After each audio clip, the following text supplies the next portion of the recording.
But first now, let's bring in tonight's panel, Sky News contributor Joe Hildebrand and host Liz Storer. Great to see Sharri, you. how are you? Hello. Now, I just want to add to this a couple of extra points that I've learned tonight during my many phone calls on this matter. Firstly, it looks like the Liberal Party is not going to expel Matt Kean. The Liberal Party needs his support, or they think they need his support for the upcoming by-election in his own seat. Meanwhile, Peter Dutton's office doesn't think this is such a terrible move to have Matt Kean in this role. They say that that the people who know him dislike him, that he's unpopular, and that having him on the side of Albo won't help their case pretty much in the same way that having Chris Bowen as Energy Minister also diminishes their case because he is so strongly disliked. Liz, what do you think about this?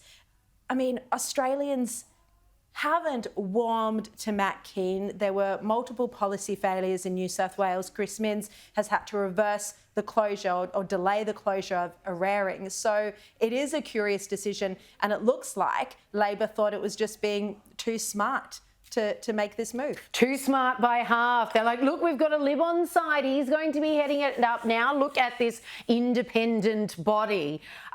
Look, perhaps it was a bit of stroke of genius on their part, because that does now look quite bipartisan. But Matt Kean has been the left of the party for a very long time. I know you said he, used to head up the moderates. I think there are a lot of moderates who would disagree with that, even if that was his official position. I think that this is a perfect appointment for Labor. This is where Kean has always belonged, heading up the Climate Communism Authority. It's a hand-in-glove appointment.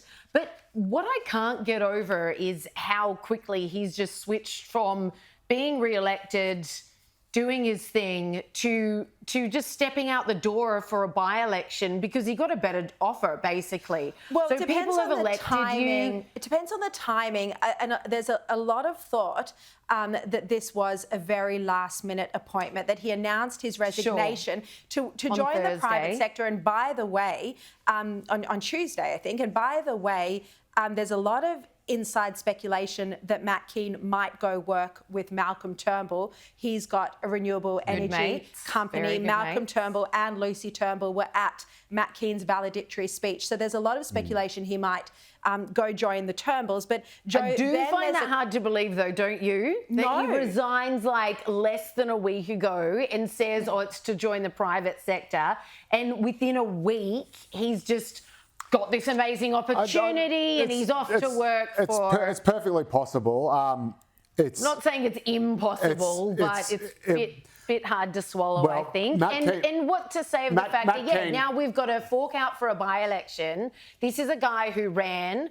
Obviously, when you run, you're promising your electorate, I'm going to stick around. That sort of stuff happens all the time. But he leaves for a better role. I think the problem is, firstly, Matt Kean announced his resignation from the Parliament on the day of the New South Wales state budget that was handed down by Daniel Mooking, a magnificent human being, one of the holy trinity of Chris Minns, Daniel and Prue Carr. And that was seen very much among the New South Wales right of the Labor Party as a real sort of dog act, a sort of, look at me, trying to divert all the attention to him as Matt Kean is wont to do at a time when the New South Wales government has delivered $5 billion in social housing, something no one can actually remember doing. Probably the best state budget I've ever seen. Anyway, point being, I talked to a lot of people in the Labor Party that night, and the idea that if that had been known, that Matt Kean was about to take up a cushy Labor job federally on the day he was doing that, these guys are very, very sensible, practical, calm and common sense people, but there would have been a riot. People would have been limb from limb. Which is why they just didn't reveal it till now. And that tells you how... The sense I've got, but, haven't confirmed it yet, but the sense I've got is that this is a last-minute thought bubble. A captain's pick from Albanese was taken to Cabinet at the last minute. And Chris Bowen was asked about this today, whether it was a captain's pick, and he just said, it went through the usual processes, which meant presumably that it was taken to Cabinet. But then also that is to assume that Kean just left for no particular job. Maybe it's changing. I thought I without knowing this was coming up. But it didn't go through the usual process of applying for it. It was a captain's pick in the sense that Chris Bowen said, I want Matt Kean. Cabinet went, all right, there you go, you can have him. Okay, what single vote does this shift? Like, how does this shift the debate on climate? Is anyone going to say, oh, I was a climate skeptic, but now Matt Kean's on board, suddenly I believe? Of course not. Do people who already believe in climate change and want strong action on it are not the government's problem. So they're just preaching to the choir with Matt Kean without bringing anyone. This is a question of believing in climate change. I mean, no, but believing in the extent of the action that is needed. It's about how you manage That's the right. transition. But the point being, instead of having someone who is extremely and openly non-partisan, someone who is perhaps a bit of a surprise, someone who would have thought, I wouldn't have thought they were all in on it, like a leading business figure or someone like that could say, right, I'm just going to run the ruler over the economics of this action and tell you why A, nuclear doesn't stack up, or B, renewables do, whatever. Let's have a look at this amazing story. Labor proposing a whopping $214,000 pay rise for the new Governor-General, Sam Mostyn, who is a mate of Albanese's. So this would take her salary from $495,000, already huge, to $709,000. No reason has been given for why Sam Mostyn would need a pay rise like this to do the Governor-General's job. Doesn't seem like an arduous job. You wear nice clothes and go to opening ceremonies. And you could say, well, is there gender parity here? She's been given a 200 grand increase for the same job that a bloke was doing. Interesting point, Liz. But ultimately, Australians will hate this during a cost of living crisis. 100%. And as you've already said, this is a figurehead more than anything else. The Governor-General doesn't exactly do all that really important pressing matters. They show up to things, they cut ribbons, they press the flesh. That's pretty much the job in a nutshell. I understand that they're saying this rise has something to do with the fact that she won't be eligible for a pension, which the role used to be, etc. So they're now trying to compensate for that. But when you know that it's a rather short term anyway, you don't get to become GG forever. There literally is no proper, I don't think there is a reason that they could give that the Australian public would be happy. Well, it would have been 5 years on almost $500,000, so she would have pocketed 2.5 mil by the end of her term. So I reckon she could probably get by on that. I mean, again, this is just another terrible look. You can't defend it.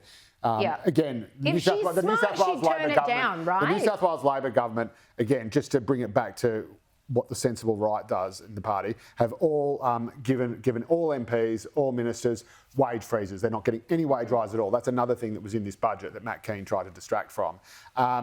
Meanwhile, you've got federal politicians still trousering pay rises, and then you've got this. Like, how do you defend that? It's like it's like the screamer pillar in The Simpsons. It's like a creature that wants to die. I don't know why. She should turn it I down. do not know why Labor keeps making these kind of decisions. Not that she should turn it down. She probably demanded it. When they offered her the job, she probably said, I'll only do it for 700 grand. I mean, you don't just voluntarily increase someone's salary by 200 I cannot grand. imagine, and I cannot imagine why you wouldn't say absolutely not. That is demeaning to this role if you were even asking for that. It's why would you want to be the GG that all Australians hate as well? You'd just be like, that's fetching more than the Prime Minister himself. You can't tell me that the role of GG is more stressful or more onerous than that of the Prime Minister. She's got a bigger house in Canberra. She's got a bigger house in Sydney. She's got $2.5 million. You're asking for more. I mean, how do you go to sleep at night thinking this is an okay thing to do? Very quickly, let's get to this next story. A damning report today reveals that Victoria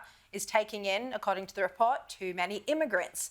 This is noting the huge costs of trying to keep up with infrastructure, roads, public transport, schools and hospitals. Could see the Victorian government face yet another financial disaster. Already debt levels are extraordinary.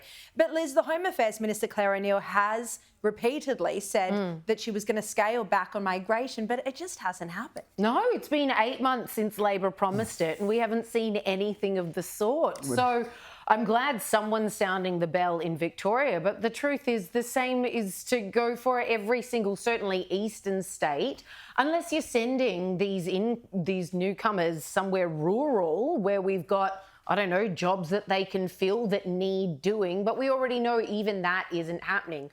We are allowing these masses of people in. There seems to be no comprehensive system by which we go, these are the skills we need, these are the skills you've got, and we're sending you to where That is those the entire jobs migration are. system. It's not happening, Joe. It is not. There's been a catch up. There's been a catch up after we let literally 0 people in during the COVID years, and now there was a big spike to sort of play catch up with that, and that was the 500,000 that got everyone scared. Housing crisis. And now it's coming. And now it's coming down to 250,000. So it is coming down, but it comes down year by year. It's not that someone just comes out and says right, and that's it. Someone just does a little, draws up a little red rope at the airport and says, sorry, no more people coming in. It's been 10,000 a week, Joe. Yes, I know. That was in the press just I know last what 500,000 divided by 50 years. It's not coming down. No, but No, the it's coming down in issue future years. That's exactly what I'm issue saying. is- You But don't the just say, problem right, is that's it. now. Labor So never what's the took use to the of- election. We've got a shortage of people, house Labor builders. never took to the election a big migration policy. This wasn't disclosed to Australians, and the pace sure of both the parties had pace a of similar policy. construction hasn't kept up with it, and that's ultimately the issue. We've got a In fact, shortage of there's a we've got a housing shortage of crisis. construction workers. That's Yeah, but for That's part every of the reason person we're you bringing- bring here, you've got to give them a house. And we already know, we talked about this the other week, Joe, on the list of skills, they've left out important skills that are but needed there's in also order to plenty. build That's said right. houses. Presumably because they think, well, we don't actually have a shortage in these particular fields, but in things like plumbers, electricians, other fields that you need to build houses, we don't have enough to keep up with demand. And again, I say it till it blew in the face. The reason why developers stopped building houses is because they thought there's no more migrants coming, so there's not going to be a demand. So this is not a black and white issue. You ask anybody who knows. That's certainly not nonsense that because black and there's white. a housing crisis even without the migration. So that's Indeed. not why It's- construction was stopped.